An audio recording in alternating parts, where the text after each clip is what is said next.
Did you know that guerrilla warfare isn't a crime, therefore it is universally known as the primary war tactic used by the weak and fragile?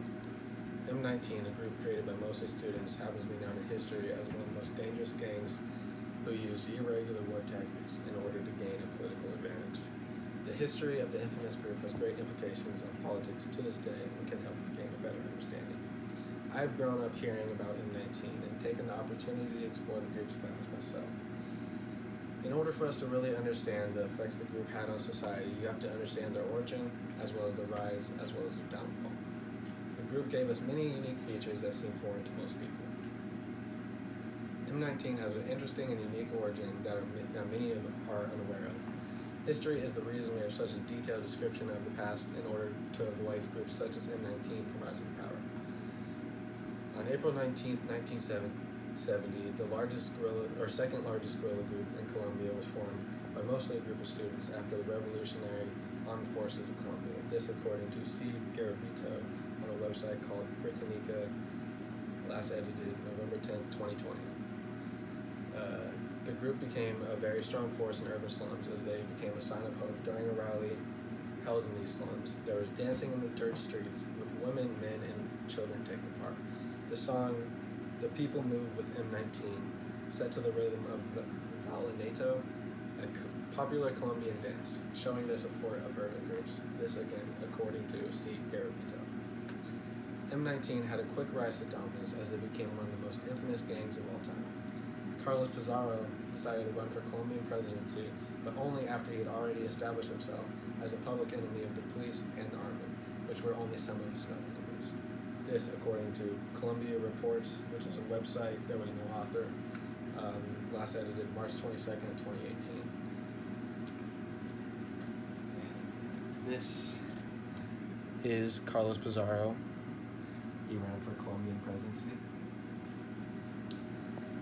As a leader of the opposition party, he made politicians nervous due to popularity and power, but to many that were still dealing with the armed struggle, he was viewed as a traitor. This again, according to Colombia Reports. Now that we have discussed the group's origins, we can take a deep dive into their rise to power. As the gang rose to power, they struck fear into the world. M19 gained heavy support from civilians and other groups that saw hope in them. The group began creating encampment groups within the slums and with that, the 10th installment of an encampment with just a short 6-week time span was made. This according to C. Woody from Business Insider, last edited November 8, 2018. Medellin, one of the most modern cities in Colombia, became a big attractor of all the poor people, the unemployed, and the people who felt they had been forgotten. This according to C. Woody. The group ran on beliefs that differed from most others. Starting in the early 1970s, M19 began kidnapping drug traffickers and their children and holding them for ransom. This according to C. Woody. The group's constant kidnappings caused retaliation from a group of traffickers where they created a death squad, which they would call Death to Kidnappers, which was led by Pablo Escobar.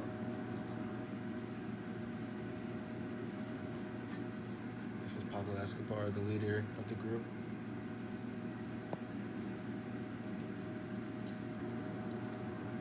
The group's reign would show to be very dominant, but could only last so long. The group's reign of terror would soon come to a close. M19 began to fall from power in the 1990s, and they would hold on to the last bit of power that they had.